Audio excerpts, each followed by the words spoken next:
Hello दोस्तों, BPS PYQ postmortem series में आपका बहुत बहुत स्वागत है। आज से हम पॉलिटी देखेंगे। ठीक है, पॉलिटी के पीवाईक्यूज देखेंगे आज से। हिस्ट्री के मैंने करा रखे हैं आपको। ओके, लगभग 7 सालों का पीवाईक्यू मैंने करा रखा है और साइंस का भी इसी के समानांतर चलेगा, जिसे नागेश शुक्ला सर करा रहे हैं। ठीक है, देखते हैं। आज पहला पेपर 2025 का है ये। ओके, देखते हैं पहला क्वेश्चन क्या है। भारत सरकार अधिनियम 1935 के तहत बिहार विधान परिषद के प्रथम निर्वाचित सभापति कौन थे? आपके ऑप्शंस हैं राजेंद्र प्रसाद, राय बहादुर सतीश चंद्र, राजीव रंजन सिन्हा, उपरोक्त में से एक से अधिक। आपका आंसर हो जाएगा राय बहादुर सतीश चंद्र। ठीक है, इसमें निर्वाचित पूछा है, ये थोड़ा सा कन्फ्लिक्ट है। निर्वाचित पूछा है तो राजीव रंजन सिन्हा होने चाहिए, लेकिन आयोग ने आंसर दिया है राय बहादुर सतीश चंद्र। ओके, लग 1937 में। ओके, देखते हैं इसका एक्सप्लेन। अच्छा, यहाँ पे 1935 एक्ट के बारे में आपसे बेसिक जानकारी दी गई है। ठीक है, उसी को थोड़ा सा देख लेते हैं कि इसमें 321 आर्टिकल्स थे और 10 अनुसूचियां थी। ओके, अखिल भारतीय संघ की स्थापना का प्रावधान था और केंद्र और इकाइयों के बीच 3 सूचियों के आधार पर शक्तियों का बंटवारा, मतलब सेपरेशन ऑफ पावर किया गया था। संघ सूची, राज्य सूची और समवर्ती सूची। ठीक है, संघ सूची में कितने विषय थे? 35 के अनुसार देखते हैं। संघ सूची में कितने विषय थे? 59, राज्य सूची में 54 और समवर्ती सूची में 36। ठीक है, अब जो 26 नवंबर 1949 को हमारा संविधान बनता है, तो उसमें संघ सूची में कितने विषय हो जाते हैं? 97। ठीक है, राज्य सूची में 66 और समवर्ती सूची में 47। ओके, और वर्तमान की दशा देख लेते हैं। ठीक है, संघ सूची में 100 विषय हैं अभी फिलहाल, राज्य सूची में 61 विषय हैं और समवर्ती सूची में 52 विषय हैं। ठीक है, यहाँ से 66 से माइनस करके यहाँ समवर्ती सूची में 5 विषय को शामिल किया गया है, तब इसकी संख्या 52 हो जाती है। कौन कौन से विषय थे? शिक्षा, वन, नापतौल, वन्य जीवों का संरक्षण और न्याय। ठीक है, ये आपको रटा होना चाहिए। देखते हैं आगे। केंद्र में द्वैध शासन की शुरुआत होती है और प्रांतों में द्वैध शासन की समाप्ति होती है।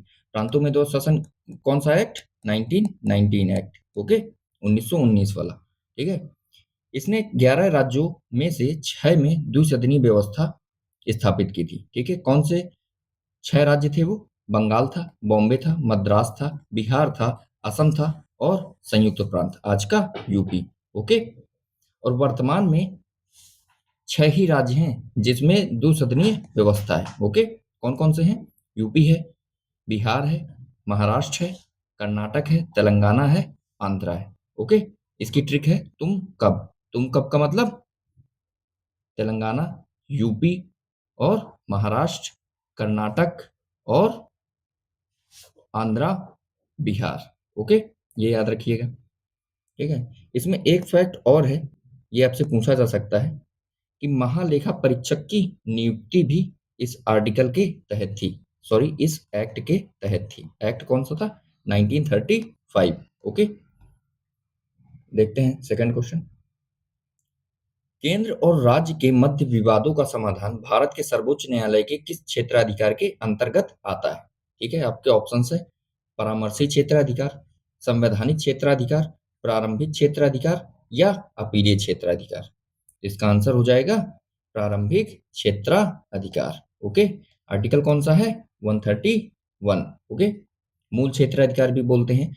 ये उच्चतम न्यायालय का मूल क्षेत्राधिकार आर्टिकल 131 के तहत किसी भी संधि, इकरारनामा, प्रसंविदा अनुबंध से उत्पन्न होने वाले विवाद, जैसे अंतर्राज्यीय जल विवाद, वित्त आयोग के संदर्भ वाले मामले और केंद्र व राज्य के बीच खर्चों व पेंशन का समझौता, इन मामलों में एससी की मूल क्षेत्राधिकार काम में आता है। ठीक है, प्रारंभिक क्षेत्राधिकार। ओके, सलाहकारी क्षेत्राधिकार कौन सा आर्टिकल?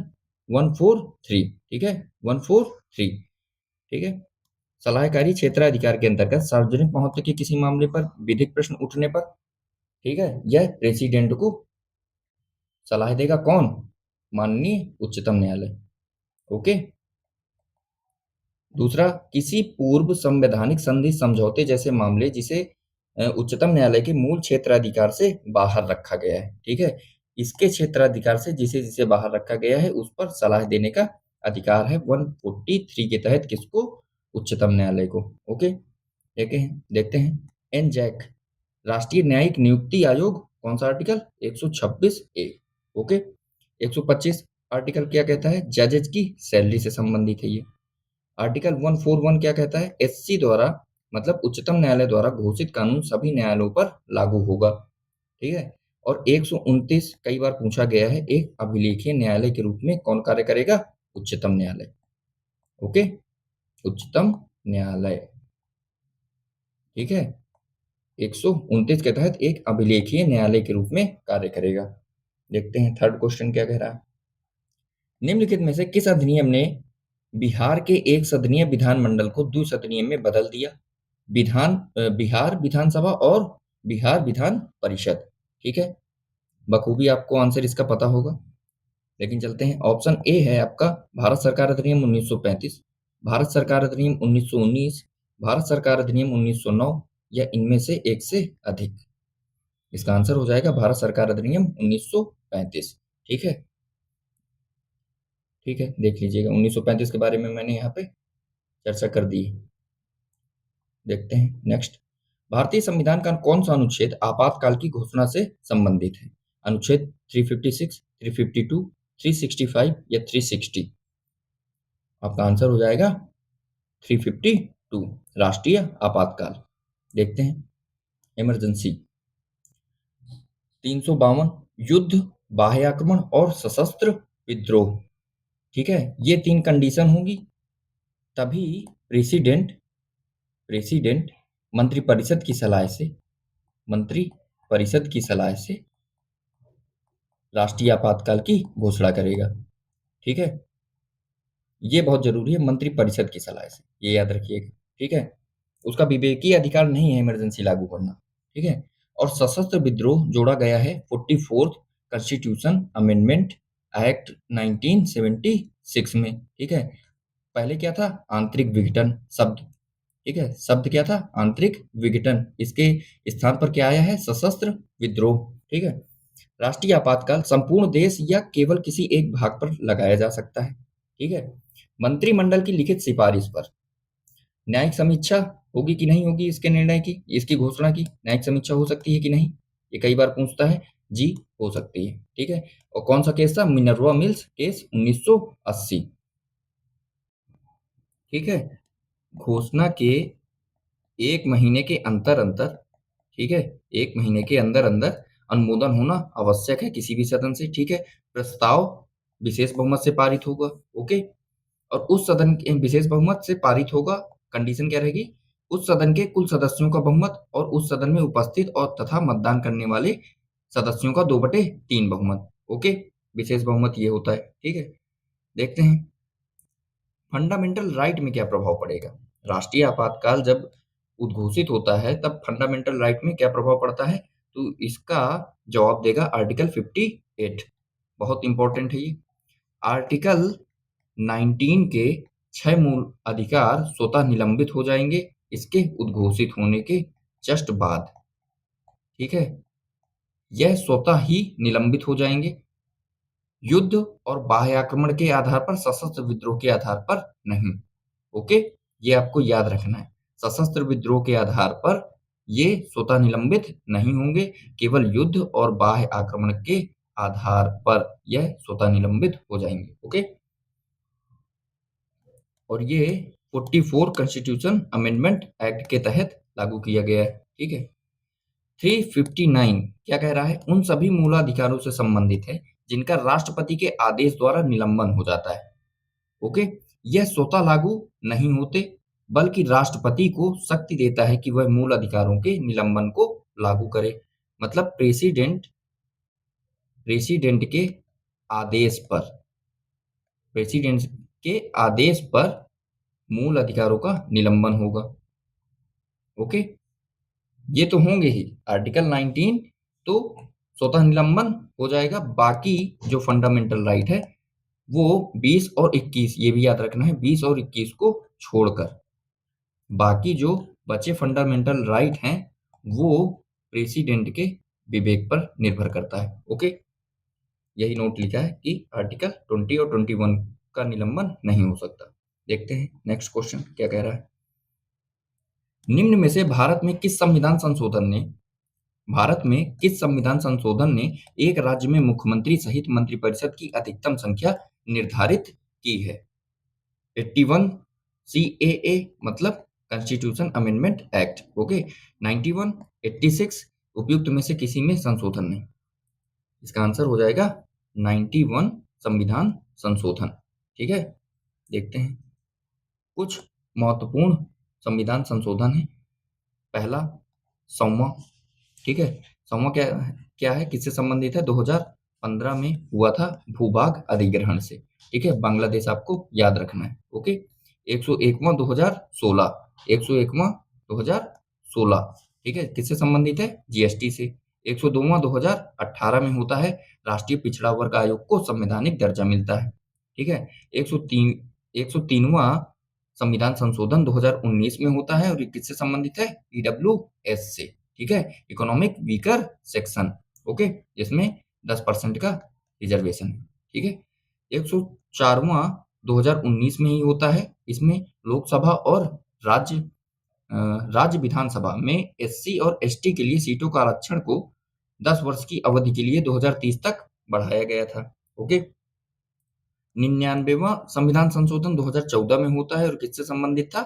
एनजैक से, जिसे माननीय उच्चतम न्यायालय ने 2015 में निरस्त कर दिया था। ये भी आपको याद रखना है, ओके। 97वां 2011 में होता है संविधान संशोधन, सहकारी समिति बनाने का अधिकार, ठीक है, एक फंडामेंटल राइट होगा, ये बोला जाता है। और 9 का एक नया भाग जोड़ा जाता है सहकारी समिति का, ओके। 92वां 2003 में होता है 8वीं अनुसूची, मतलब ऑफिशियल लैंग्वेज, ठीक है। ऑफिशियल लैंग्वेज में ये 4 भाषाएं जोड़ी जाती हैं, बदमाश इसकी ट्रिक है, ठीक है। बोडो, डोगरो, मैथिली, संथाली, ठीक है। 91वां 2003 में होता है केंद्रीय मंत्रिपरिषद में पीएम सहित मैक्स अधिकतम संख्या लोकसभा की कुल संख्या के 15% होगी और यही राज्य के लिए होगी, लेकिन इसमें मिनिमम लिखा हुआ है कि मिनिमम कितने होंगे? 12 से कम नहीं होगी, ठीक है, संख्या। और केंद्रीय मंत्रिपरिषद की अगर बात करें तो मिनिमम का उल्लेख नहीं है, ओके। ये आपको याद रखना है। देखते हैं नेक्स्ट। पंचायत राज व्यवस्था में शासन व्यवस्था क्या निर्धारित की गई है? ऑप्शन ए है ग्रामीण एवं क्षेत्रीय स्तर पर स्थानीय स्वशासन की द्विस्तरीय संरचना, ग्रामीण स्तर पर स्थानीय स्वशासन की एक स्तरीय संरचना, ग्रामीण, क्षेत्रीय, जनपद एवं राज्य स्तर पर स्थानीय स्वशासन की 4 स्तरीय संरचना, या ग्रामीण, क्षेत्रीय एवं जनपद स्तर पर स्थानीय स्वशासन की त्रिस्तरीय संरचना। इसका आंसर हो जाएगा त्रिस्तरीय संरचना। क्या क्या? ग्रामीण, क्षेत्रीय और जनपद स्तर पर स्थानीय स्वशासन की त्रिस्तरीय संरचना, ओके। देखते हैं नेक्स्ट। एक्सप्लेन इसका देख लेते हैं।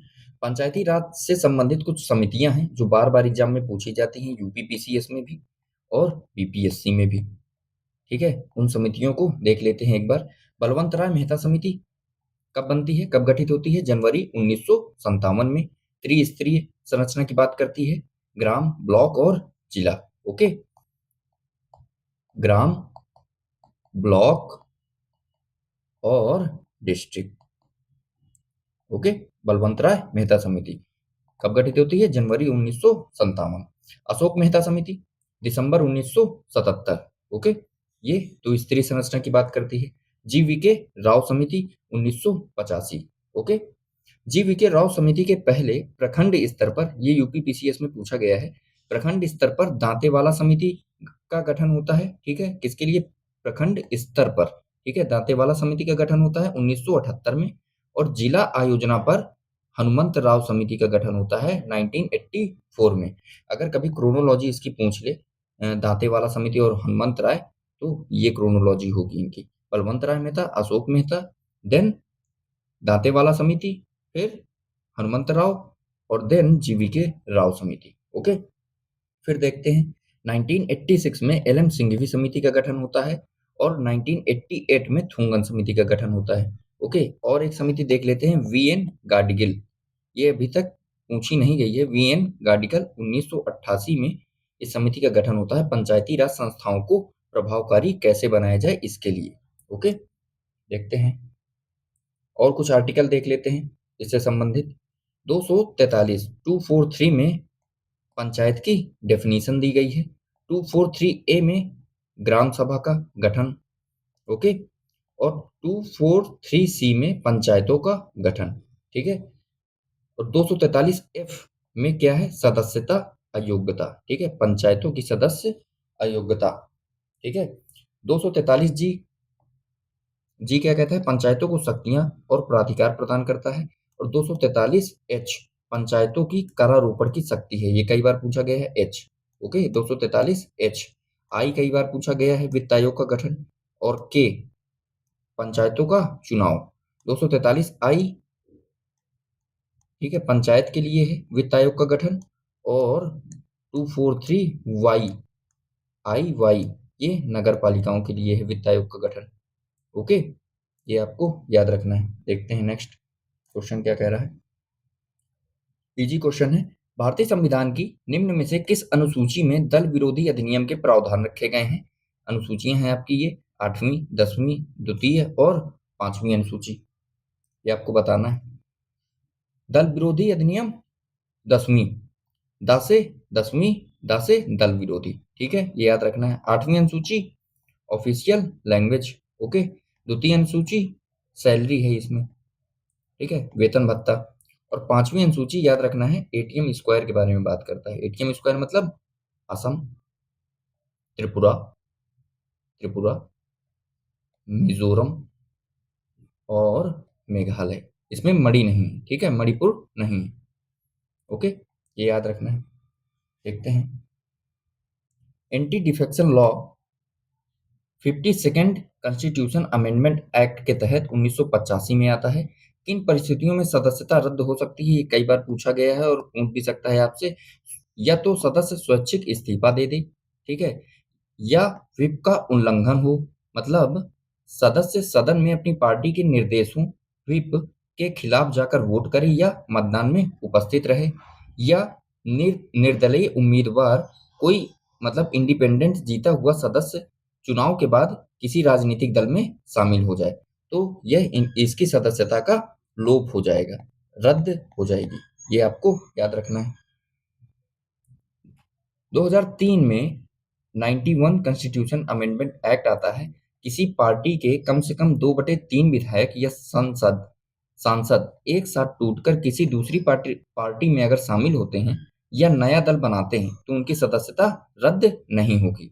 ये संख्या 2003 के पहले कितनी थी, 1/3, ओके। अब कितनी है, 2/3, याद रखना है।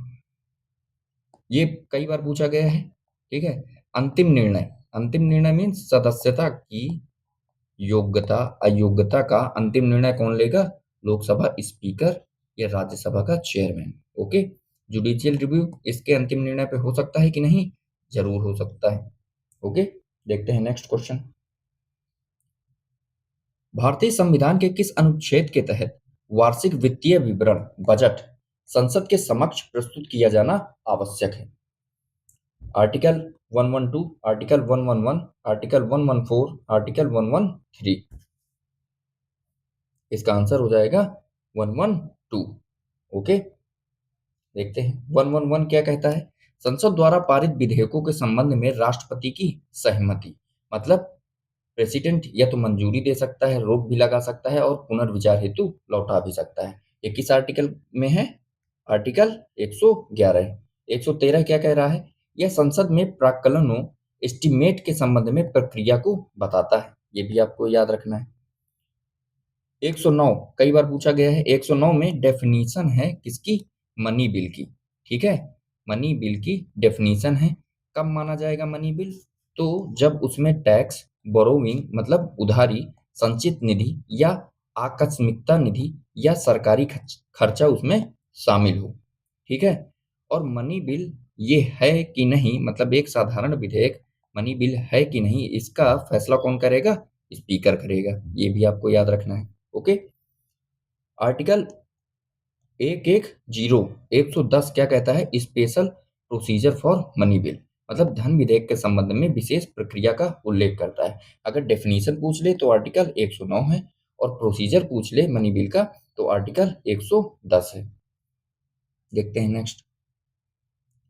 लोकसभा के अध्यक्ष को प्राप्त है, क्या प्राप्त है? दो मताधिकार, एक समान अवधि में और दूसरा समान मत होने पर। मतदान का अधिकार नहीं। सदन के अन्य सदस्यों की भांति मतदान का अधिकार। और चौथा ऑप्शन है आपका केवल समान मत होने की स्थिति में मतदान का अधिकार। आपका आंसर हो जाएगा केवल समान मत होने की स्थिति में मतदान का अधिकार।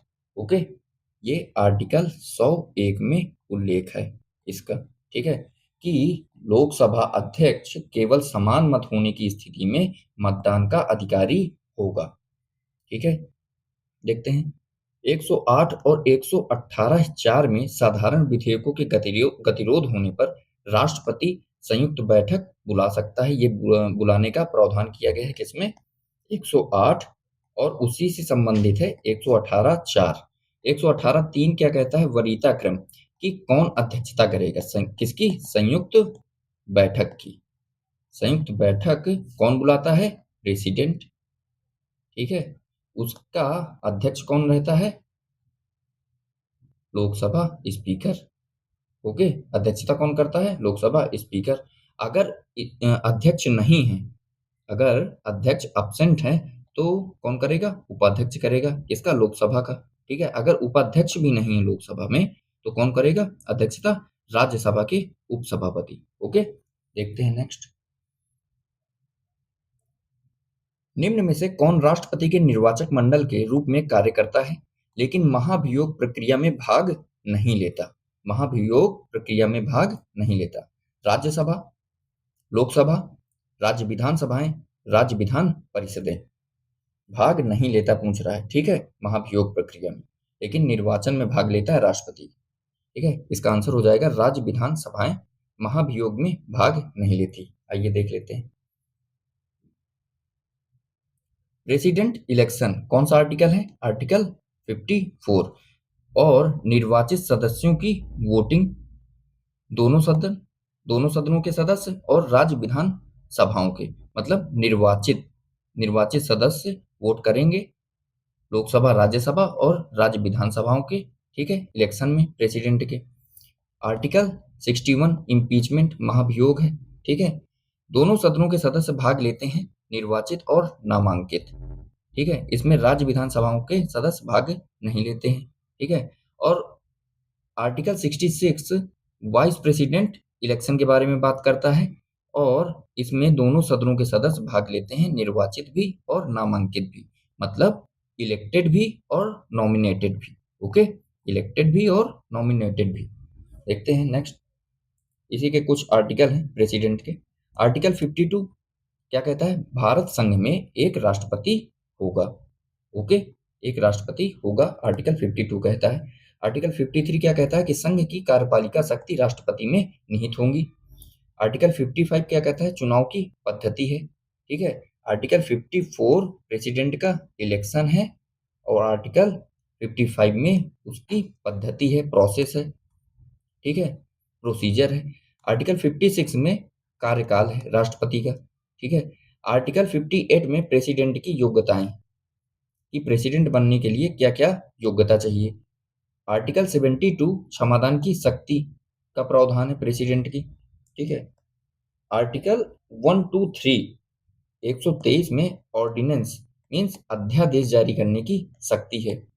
ठीक है, कौन जारी करता है? प्रेसिडेंट। ओके, देखते हैं नेक्स्ट।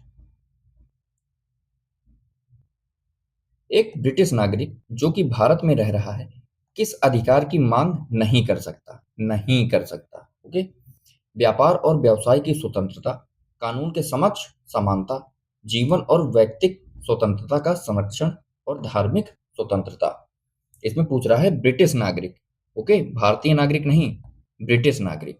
ओके, इसका आंसर हो जाएगा व्यापार और व्यवसाय की स्वतंत्रता की मांग नहीं कर सकता, क्योंकि भारतीय नागरिक को, केवल भारतीय नागरिक को कौन से आर्टिकल प्राप्त हैं?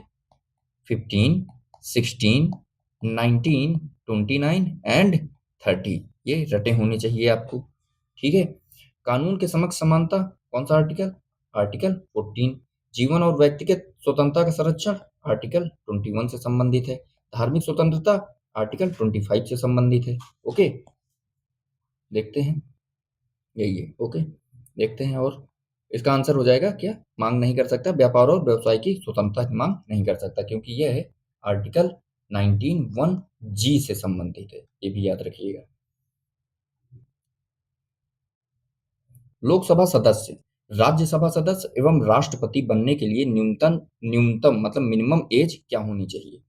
25, 30 और 30, 25, 35 और 35, 25, 35 और 45, 25, 30 और 35। लोकसभा 25 वर्ष, राज्यसभा 30 वर्ष और राष्ट्रपति के लिए 35 वर्ष न्यूनतम आयु की आवश्यकता होती है। ओके, देखते हैं नेक्स्ट। भारत में, ये थोड़ा सा कट गया है, एडजस्ट कर लीजिएगा। भारत में आयोग का प्राथमिक कार्य क्या है? वित्त आयोग का प्राथमिक कार्य क्या है? राष्ट्रपति का वित्तीय मामलों में परामर्श देना, वार्षिक बजट तैयार करना, संघ एवं राज्य सरकारों के मंत्रालयों को निधि का आवंटन करना, या केंद्र और राज्यों के मध्य राजस्व का बंटवारा करना। इसका आंसर हो जाएगा केंद्र और राज्यों के मध्य राजस्व का बंटवारा करना। देखते हैं, फाइनेंस कमीशन देख लेते हैं थोड़ा सा। आर्टिकल 280 से संबंधित है क्या? वित्त आयोग 5 वर्ष में, प्रत्येक 5 वर्ष में गठन करता है। कौन करता है? प्रेसिडेंट करता है। इसके सदस्य एक अध्यक्ष और 4 मेंबर होते हैं इसके। ठीक है, अभी वर्तमान में वित्त आयोग के अध्यक्ष कौन है? कमेंट करके मुझको बताइए। ओके, 269A किससे संबंधित है? जीएसटी से संबंधित है। आर्टिकल 269A किससे संबंधित है? जीएसटी से संबंधित है। और 270 एकत्र करों का विभाजन, ठीक है, जो भी एकत्र किया गया है कर, उसके विभाजन से संबंधित है। किसकी सिफारिश पर? वित्त आयोग की, फाइनेंस कमीशन की सिफारिश पर। 243I बता चुका हूं, पंचायतों के लिए वित्त आयोग का गठन, और 243Y नगर पालिकाओं के लिए वित्त आयोग का गठन। देखते हैं नेक्स्ट। ओके, यहाँ पे खत्म होते हैं ये शायद मैंने 17th बीपीएससी का जो रिवाइज वाला पेपर था, रिवाइज वाला जो बापू टावर में लीक हुआ था ना, वो वाला पेपर था, इसको मैंने कराया है। कल मैं 71th के डाल दूंगा इसमें वीडियो। ओके, अब वीडियो अच्छा लगा हो तो लाइक कर दीजिएगा, ठीक है, और शेयर करिएगा दोस्तों के साथ। जो भी बीपीएससी का एग्जाम दे रहे हैं, आज तो बीपीएससी का रिजल्ट ही आया है, तो जश्न मनाइए अपने दोस्तों के साथ। और जो भी बीपीएससी का एग्जाम दे रहे हों उनको शेयर जरूर करिएगा। ओके, जय हिंद दोस्तों, सत्यमेव जयते।